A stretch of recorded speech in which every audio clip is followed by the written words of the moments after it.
The first spark. Dr. Sarah Chen stared at her monitoring equipment in disbelief. The solar radiation readings were unlike anything recorded in human history. The massive solar flare approaching Earth defied all known classifications, its energy signature pulsing with patterns that seemed almost deliberate. "Dr. Chen, you need to see this," her assistant, Marcus, called from the adjacent laboratory. "The radiation. It's not just hitting the atmosphere, it's resonating with it." Sarah rushed to the quantum imaging display. The three-dimensional projection showed waves of energy cascading through Earth's atmospheric layers, but instead of causing disruption, they were creating intricate geometric patterns. It was beautiful, mesmerizing, and absolutely impossible. The first reports started coming in within hours. A construction worker in Singapore phased through a falling beam, saving 3 of his colleagues. A teacher in Buenos Aires suddenly understood and could speak every language her international students used. A young girl in Lagos began healing injured animals with a touch. The physics department at MIT became a circus when Dr. James Murphy accidentally teleported from his lecture hall to the cafeteria. Twice. His students captured it on their phones, and within minutes, the videos went viral. Sarah's team worked tirelessly to document and analyze the emerging phenomena. Their global monitoring system pinged constantly with new incidents. By sunset, they had recorded over 500 cases of unexplainable abilities. By midnight, that number had quadrupled. "The radiation isn't dissipating," Marcus noted, checking the latest atmospheric readings. "If anything, it's becoming more concentrated. Like the atmosphere is, learning to handle it better." Sarah nodded, her eyes fixed on the global distribution map. "Look at the pattern. It's not random. The abilities seem to manifest based on some underlying factor we can't yet identify. Each person's power appears uniquely suited to them, their profession, or their immediate circumstances." The discovery that changed everything came at 3:47 a.m. Dr. Chen's graduate student, Lisa Park, noticed something in the genetic analysis of affected individuals. The radiation wasn't damaging DNA sequences, it was completing them, as if humanity had empty slots in their genetic code just waiting to be filled. "It's like we were designed for this," Lisa whispered, her hands trembling as she brought up more genetic comparisons. "These sequences, they've always been there, dormant, waiting for the right key." The implications were staggering. Humanity had been carrying the potential for these abilities in their genes for thousands of years, perhaps longer. The solar flare hadn't changed them. It had awakened something that was already there. At 4:15 am, the Deep Space Monitoring Array picked up the first signals. Multiple objects, massive in scale, were decelerating as they approached the solar system. Their energy signatures were clearly artificial. Sarah was preparing her preliminary report for the United Nations when Dr. Murphy teleported directly into her office, his face pale. "They're here," he said, steadying himself against her desk. "They've been watching us all along. The solar flare, it wasn't natural. It was a test." Before Sarah could respond, every screen in the laboratory lit up with the same message, transmitted on frequencies that shouldn't have been possible to access. "Attention Earth scientists. The Great Filter has been initiated. Survival is now possible. Prepare for evaluation." In the days that followed, as more humans developed abilities and the mysterious ships drew closer, Sarah couldn't shake the feeling that humanity was about to face its greatest challenge. Not because they had to prove themselves worthy of these gifts, but because they had to prove they were worthy of wielding them responsibly. The world held its breath as the first ship entered orbit. Humanity's time as the only known intelligent species in the solar system was about to end, just as their potential as a species was beginning to unlock. Sarah looked at her team, each of them now manifesting their own unique abilities, and realized that everything they knew about human limitations was about to change forever. The question wasn't whether humanity would survive first contact. The question was whether the galaxy was ready for what humanity was becoming. The Galactic Assessment Fleet emerged from hyperspace in a display of technological perfection. 12 crystalline ships arranged in perfect geometric formation, their hulls shimmering with energy fields that bent light itself. At their center, the command vessel stretched nearly 3 kilometers in length, its surface etched with symbols that pulsed with internal light. Admiral Corinne, a tall, silver-skinned being with multifaceted eyes, stood at the bridge of the command ship. His species had overseen countless first contact scenarios, but something about this one felt different. The preliminary scans of Earth were concerning. "Admiral, we're detecting unusual energy signatures from the planet," his science officer reported, her tendrils waving in agitation. "The humans are. They're moving in ways that violate our understanding of physics." Corinne focused his compound eyes on the main display. A human female was floating above New York City, casually manipulating the weather patterns with graceful hand movements. In Beijing, a child was playing with a ball of pure plasma, as if it were a toy. Near Moscow, a group of humans had created a spontaneous aurora borealis, weaving it into complex patterns that spelled out welcome messages in various alien languages they couldn't possibly know. "Impossible," Corinne whispered. "The awakening process should take generations. These humans, they've mastered abilities in days that other species spent millennia developing."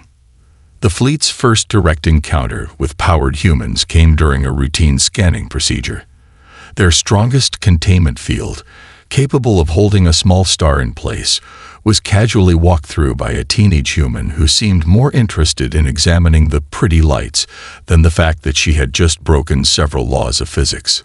"Fascinating structure," the girl said, running her hands along the quantum steel bulkhead as if it were clay. "But you might want to reinforce these nodes here, here, and here. They're vibrating at frequencies that could cause problems in about 3 years."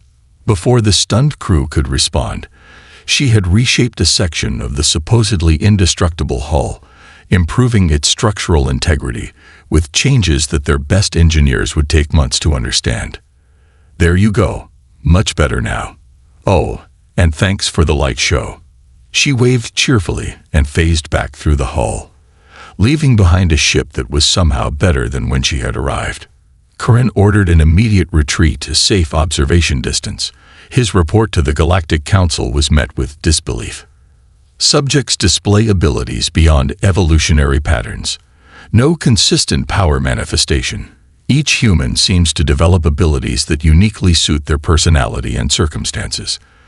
Traditional containment measures proved ineffective. Most concerning, they appear to be teaching themselves. The Council's response was immediate. Maintain observation. Do not engage. Priority level upgraded to Omega. Over the next few days, the fleet watched as humans casually rewrote the rules of reality. A farmer in Kansas developed the ability to accelerate plant growth, solving world hunger with a wave of his hand. A marine biologist in Australia began communicating with and directing entire ocean ecosystems. A quantum physicist in Switzerland started seeing and manipulating string theory directly, advancing human understanding of the universe by centuries in a single afternoon. But what truly terrified the observers was the speed of adaptation. Each new challenge seemed to spawn exactly the abilities needed to overcome it. When a rogue asteroid threatened Earth, 3 humans spontaneously developed powers that let them not only deflect it but transform it into a habitable small moon. Corinne stood at his observation window, watching Earth's night side glitter with both artificial light and the subtle glow of powered humans at work. His second-in-command approached with the latest report. "Sir, we've detected power manifestations spreading beyond Earth. There are humans in their space stations, on their moon, and even some approaching Mars. They're not using ships, sir. They're simply flying through space." Corinne's outer membranes pulsed with concern. In all his centuries of first contact scenarios, he had never seen anything like this. The humans weren't just surviving the awakening. They were thriving in it, embracing it, and most worryingly, improving upon it. "Send word to the Council," he ordered quietly. "The humans aren't just adapting to the powers. They're evolving them." The International Research Center for Human Evolution hummed with activity as scientists from around the world collaborated to understand the unprecedented changes in human DNA. Dr. Elena Rodriguez, the lead geneticist, peered through an advanced microscope that allowed her to observe genetic modifications in real time. "This is extraordinary," she breathed, watching as a volunteer's DNA restructured itself after exposure to a controlled dose of the solar radiation. "The changes aren't random mutations, they're more like predetermined adaptations being unlocked." Her colleague, Dr. David Kim, pulled up a holographic display of the latest statistical analysis. 10,000 distinct abilities had been documented so far, with new variations emerging hourly. The display showed clusters of related powers: energy manipulation, matter transformation, spatial distortion, biological enhancement, and countless others. "Look at this pattern." David pointed to a pulsing node in the hologram. "When a human develops an ability, it creates a kind of resonance effect. Others nearby start developing complementary powers, almost like the abilities themselves are communicating." The research center's latest breakthrough came from an unexpected source. A young janitor, Mohammed, had developed the ability to see genetic code directly. His power revealed something the most advanced equipment had missed. Humanity's DNA contained vast sections of dormant code, arranged in patterns that seemed to anticipate every possible adaptation. "It's like a library," Mohammed explained, sketching what he saw. "Each person has access to different books, but the whole library is there in everyone.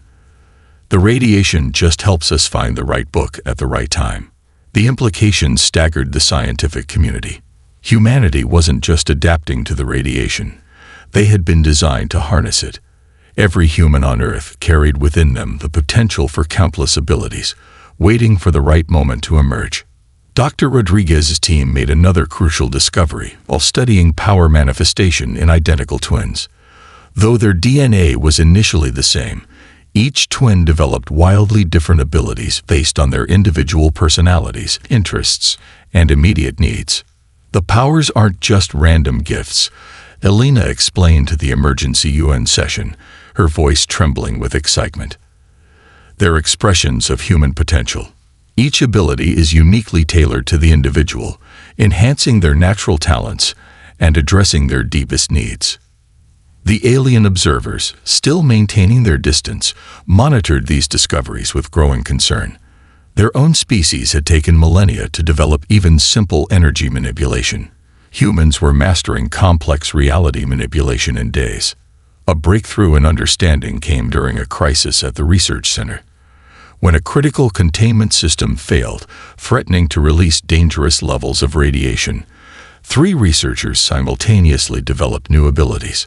One gained power over electromagnetic fields, another developed perfect structural analysis, and a third manifested the ability to transmute harmful radiation into harmless light.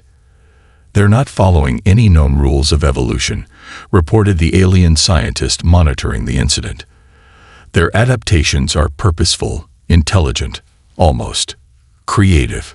Dr. Rodriguez's final report to the global scientific community contained a revelation that would change humanity's understanding of itself forever. The solar radiation hadn't changed human DNA. It had completed it.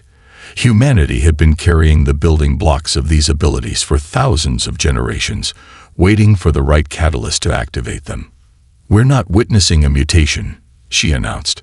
"We're seeing the fulfillment of humanity's genetic destiny. Every ability that manifests isn't just a random power. It's a key to understanding who we truly are and what we might become." As she spoke, screens around the world displayed the latest statistics. Over 15,000 distinct abilities documented, with new manifestations occurring every hour. Humanity wasn't just growing stronger. They were growing smarter, more creative, more capable in ways that defied conventional understanding. In orbit, the alien observers added a final note to their report. "Caution: human adaptive capability exceeds all known parameters. Their potential appears to be limited only by their imagination, and their imagination appears to be unlimited. The question was no longer whether humanity would master these new abilities, but what they would choose to do with them. The galaxy watched and waited, knowing that whatever came next would reshape the very definition of what was possible. The first human colony ship approached Mars without engines or life support systems. Instead, 30 powered humans worked in perfect harmony, some maintaining a massive atmospheric bubble, others adjusting gravitational fields, while a few manipulated the fundamental forces holding their makeshift vessel together. Dr. Michael Chen, Earth's leading expert on powered space exploration, watched through his enhanced vision as the colony ship gracefully decelerated. "They're rewriting the rules of space travel," he noted, observing how the colonists casually ignored the limitations that had constrained humanity for so long. The Mars colony project had been scheduled to take 15 years. With powered humans, they would complete it in 2 weeks. "Energy matrix stable," reported Sarah Evans, a former electrical engineer who now manipulated power fields with her mind. Her abilities allowed the colony ship to function without traditional power sources. "We're ready for atmospheric transformation." The transformation of Mars began as a ballet of impossible abilities. Thomas Rodriguez, a terraforming specialist, reached out with his powers and began accelerating the planet's core rotation, strengthening its magnetic field. Linda Mueller, an atmospheric scientist, started converting the thin Martian atmosphere into something breathable, her powers restructuring molecules on a planetary scale. Earth's traditional space agencies watched in amazement as centuries of theoretical terraforming science were accomplished in hours. The alien observation posts recorded everything, their reports becoming increasingly urgent as humans demonstrated mastery over forces that should have been beyond their comprehension. "The surface temperature is stabilizing," Linda announced, her eyes glowing with ethereal energy. "We can begin seeding the bacterial cultures for oxygen production." Dr. Chen's enhanced senses detected the approaching alien vessels long before they appeared. 3 ships from the Galactic Assessment Fleet moved closer, presumably to study how humans were accomplishing these impossible feats. What happened next would be discussed in galactic circles for centuries.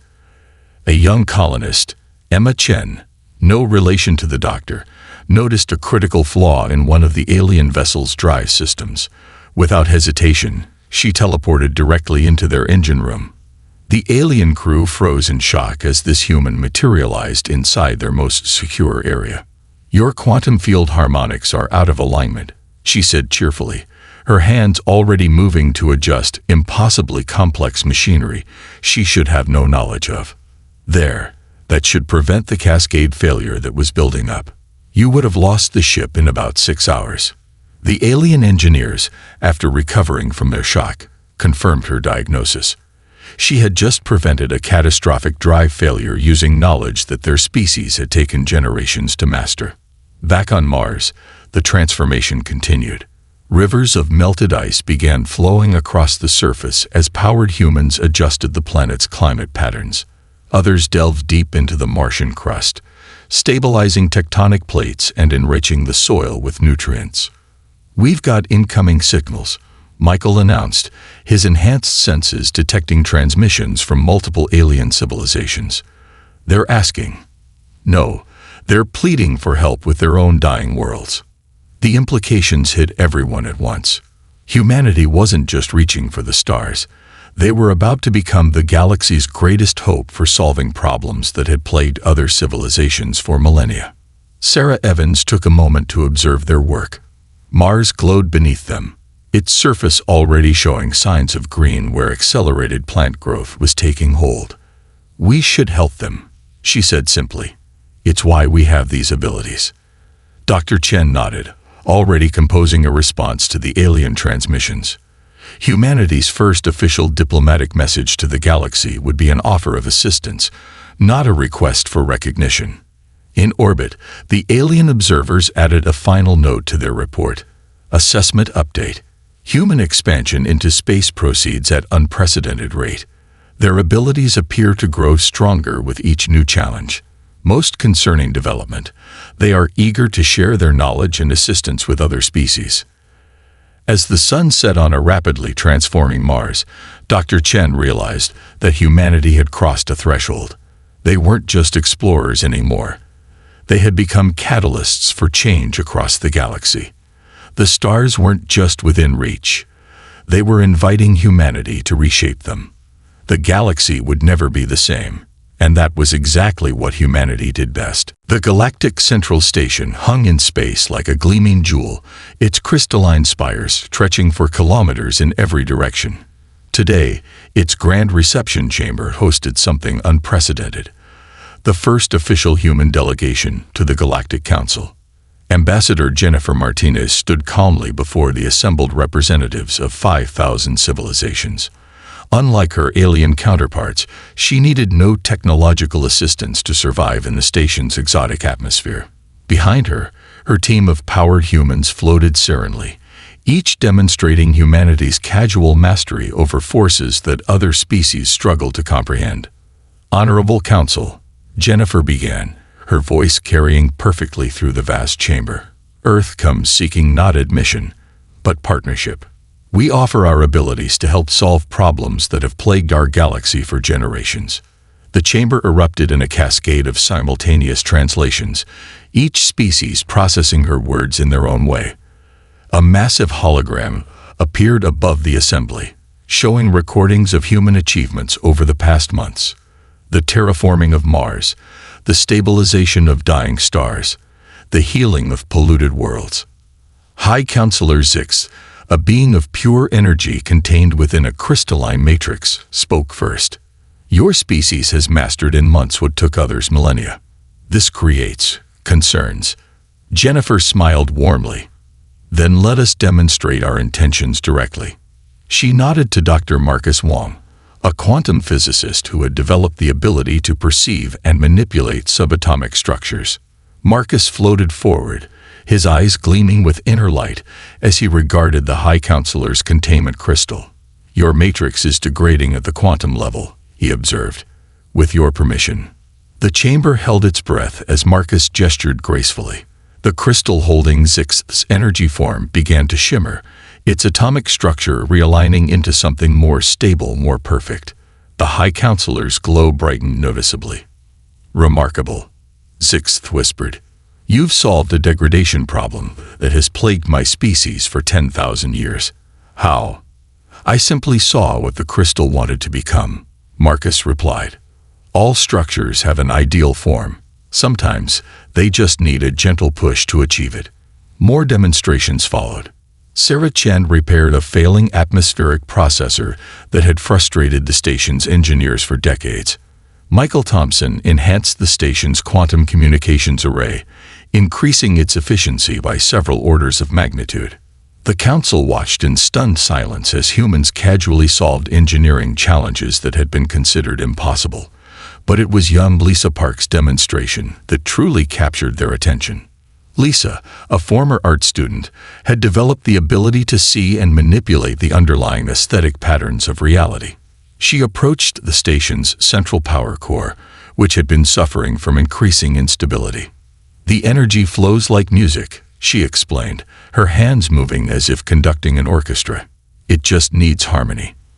Under her guidance, the chaotic energy patterns of the core transformed into something beautiful, stable, and far more efficient than its original design. The alien engineer's instruments showed power output had increased by 300%, while energy consumption had dropped by half. More importantly, the core was now self-stabilizing, its energy flows maintaining perfect harmony without external control. Ambassador Martinez addressed the stunned council again. "We bring more than just power and knowledge. We bring a new perspective. Each human's abilities are unique, offering creative solutions that technology alone could never achieve." The council chambers buzzed with excitement as species began offering research partnerships, trade agreements, and cultural exchange programs. Humanity's reputation transformed from potential threat to valued ally in the span of a single session. As the formal proceedings concluded, High Counselor Zix approached Jennifer privately. Your species troubles many, the energy being admitted. You advance too quickly, solve problems too easily. Yet we cannot deny the good you have already done. Jennifer's response was diplomatic yet firm. Change can be frightening, especially rapid change. But consider this. Perhaps the galaxy wasn't ready for beings like us until now, when the challenges we face require unprecedented solutions. The High Counselor's energy form pulsed thoughtfully. Perhaps the galaxy has been waiting for humans all along, and we simply didn't know it. As her team prepared to return to Earth, Jennifer gazed out at the star-filled expanse. Humanity had taken its first steps onto the galactic stage, and the performance was just beginning. The distress call from the Centauri star system reached Earth's Interstellar Response Center at midnight. Their primary star was destabilizing, threatening 3 inhabited worlds and countless lives. Traditional stellar engineering had failed. The star's core was collapsing faster than any known technology could prevent. Dr. Sarah Thompson, Earth's leading stellar physicist, assembled her team in minutes. "This is what we've trained for," she told the gathered group of powered humans. "Time to save a star." The team materialized near the dying star through a series of linked teleports. 12 humans, each with unique abilities, faced a celestial body in its death throes. The star's surface churned with massive plasma eruptions, its core fluctuating wildly as fundamental forces began to break down. "Analysis team, what do you see?" Sarah asked, her own power allowing her to perceive the complex nuclear dynamics at work. Marcus Chen, who could visualize quantum states, reported first. "The fusion reactions are desynchronizing. The core's harmonic resonance is completely disrupted." Lisa Park, sensitive to gravitational fields, added, "The star's magnetic field structure is failing. We have maybe 6 hours before total collapse." The alien observation ships maintained a safe distance, their instruments recording what they assumed would be a futile effort. No known civilization had ever reversed a Stage 4 stellar collapse. Sarah deployed her team in a spherical formation around the star. "Begin sequence on my mark. Remember your training. We're not fighting the star, we're helping it remember how to live." Each human brought unique abilities to the task. Marcus stabilized quantum fluctuations in the core. Lisa reinforced the collapsing magnetic field structure. Others worked on various aspects, reinforcing the stellar envelope, rebalancing fusion reactions, strengthening gravitational containment. The alien observers watched in astonishment as the impossible unfolded before them. The star's erratic behavior began to smooth out. Its color shifted from an angry red back toward a healthy yellow. Core temperature readings stabilized. "Final phase," Sarah announced. "We're not just saving it, we're improving it." Michelle begins stellar matrix enhancement. Michelle Rodriguez, a former artist who could perceive and manipulate energy patterns, began her work. Under her influence, the star's internal structure reorganized itself into a more efficient configuration. The power output stabilized at a level that would extend the star's lifespan by billions of years. "Impossible," whispered an alien scientist on the nearest observation vessel. "They're not just preventing its death, they're rewriting its fundamental nature." As the team completed their work, the star pulsed with new life. Its light reached the 3 inhabited worlds, not with the deadly radiation they had feared, but with clean, life-giving energy that would sustain their civilizations for generations to come. The success at Centauri marked a turning point. Requests for human assistance flooded in from across the galaxy. Dying stars, failing planets, destabilized space-time anomalies. Problems that had defied solution for millennia were suddenly solvable. Sarah's team split into teaching groups, sharing their knowledge with other species. They didn't just solve problems. They showed others how to understand the universe in new ways. "The key," Sarah explained to a gathering of alien scientists, "isn't the power itself. It's understanding that the universe wants to be in harmony. We just help it find its balance." The alien scientific community struggled to process this approach. Their technology-based solutions had always tried to force nature to comply. Humans, somehow, had learned to work with the fundamental forces of reality, encouraging rather than commanding. At an emergency session of the Galactic Council, the High Speaker addressed the Assembly. The humans have proven themselves not just powerful, but wise in their use of power. Their assistance has averted 12 major stellar disasters in the past month alone. We must recognize them as full partners in galactic affairs. Back on Earth, Sarah prepared to train another group of powered humans in stellar engineering. The waiting list of stars needing help grew daily, but so did humanity's understanding of their abilities. We're not just fixing problems, she told her students. We're showing the galaxy a new way to work with the universe instead of against it. That's our real power, not what we can do, but how we choose to do it. The stars above twinkled a little brighter, as if in agreement. The first human galactic innovation center spanned the orbit of Earth's moon, a massive structure that defied conventional engineering. Its crystalline halls housed laboratories where humans and aliens worked side by side, combining powers and technology in ways neither had imagined possible. Dr. Emily Chen watched from the central observation deck as a young powered human named Michael helped a group of Proximan engineers modify their quantum drive. His ability to see and manipulate quantum fields, combined with their advanced technology, was producing something entirely new. The efficiency ratings are off the charts, reported Chief Engineer Zilix, their crystalline form glowing with excitement. By integrating human quantum manipulation with our drive systems, we've achieved faster than light travel without the need for exotic matter. Similar breakthroughs were happening throughout the facility. In the medical wing, human healers worked with alien biotechnologists, combining their abilities with advanced genetic science to cure diseases thought permanent. The resulting treatments could adapt to any species, leading to a revolution in galactic medicine. It's not just about powers anymore, Emily noted in her daily log. We're learning from each other. Their technology helps us understand our abilities better, while our unique perspective helps them see new possibilities in their own science. The Environmental Sciences Department had made particularly stunning advances. A team led by Dr. James Wong had combined human weather manipulation abilities with alien atmospheric processors. The result was a system that could terraform hostile planets in weeks instead of centuries. The key was stopping trying to force change, James explained to a gathering of scientists from across the galaxy. We learned to listen to each planet's natural systems and guide them toward stability, rather than imposing our will upon them. In another section of the center, Lisa Park worked with quantum computing specialists from the Andromeda Galaxy. Her ability to perceive and manipulate data flows had helped them create a new form of computer that operated on principles of harmony rather than binary logic. The data doesn't want to be processed, she explained, her hands dancing through holographic displays. It wants to sing. Once we understood that, everything changed. The breakthroughs weren't limited to technology.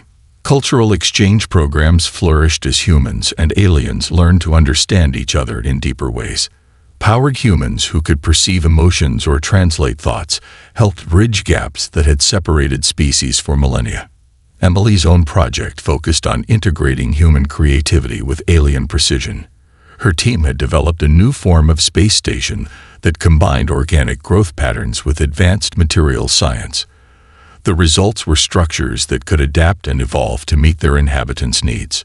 Look at this, she said, pointing to a holographic display of their latest design. The station's neural networks are integrating perfectly with the quantum consciousness matrix. It's not just a habitat anymore. It's becoming a living entity in its own right. The alien engineers studied the readings with amazement. One of them, a being of pure energy named Cyril, spoke up. We had the technology for centuries, but never imagined using it this way. Human intuition continues to show us new possibilities in our own work. As the day shifted into night cycle, Emily received an urgent message from the Galactic Council. More worlds were requesting human assistance, not just with crisis management, but with fundamental research and development.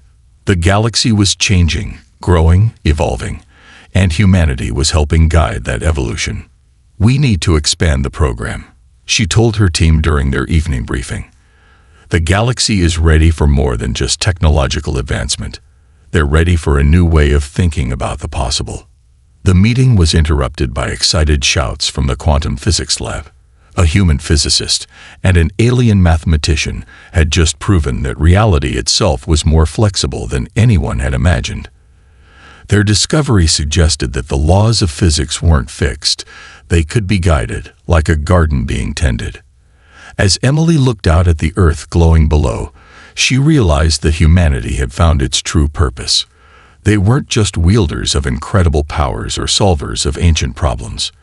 They were catalysts for a new age of galactic civilization, where the boundaries between technology and ability, between different species and cultures, were dissolving into something greater than the sum of its parts. The future wasn't just bright, it was unlimited. Deep beneath the surface of Mars, in a chamber untouched for millions of years, Dr. Sarah Martinez and her team made the discovery that would reshape humanity's understanding of their place in the cosmos. The chamber's walls were covered in crystalline data matrices, their ancient technology still humming with life. "These aren't just records," Sarah breathed, her power allowing her to read the complex energy patterns. "They're instructions, a message left for us to find when we were ready." Dr. Michael Chen, whose ability to translate any form of communication had proven invaluable across the galaxy, stepped forward. As he touched the central crystal, its surface erupted in a cascade of light, projecting images into the chamber. The story it told was breathtaking. Earth had not been a random experiment. It had been carefully designed, a project spanning millions of years.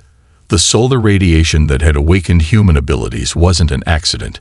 It was the final key in a plan laid down by an ancient race known as the Cedars.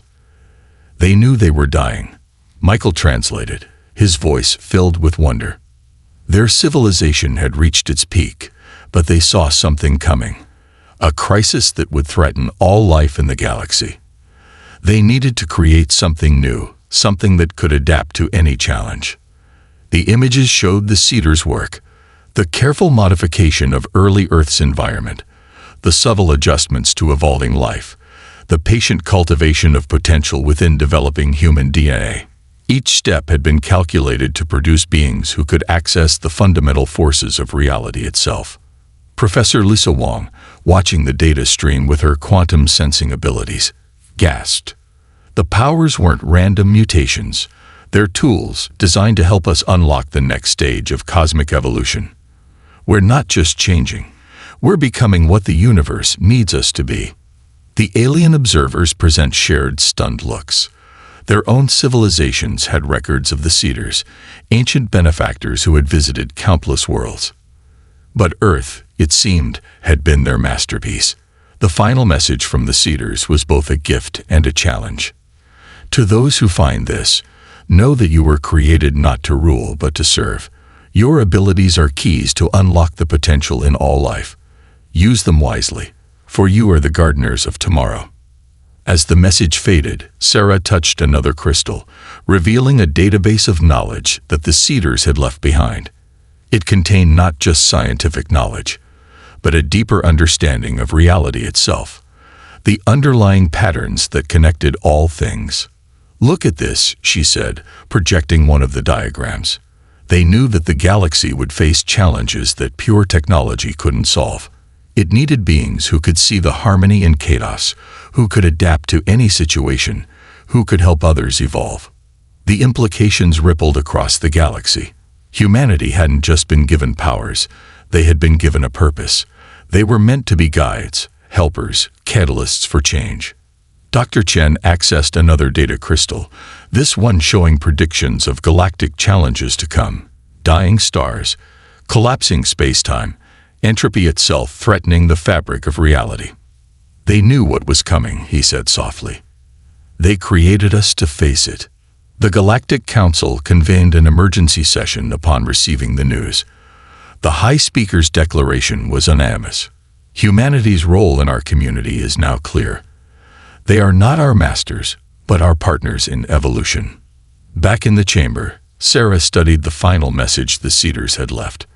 The power was never in the abilities themselves, she translated. It was in how we would choose to use them. They believed that humanity would choose to help rather than dominate, to lift up rather than rule.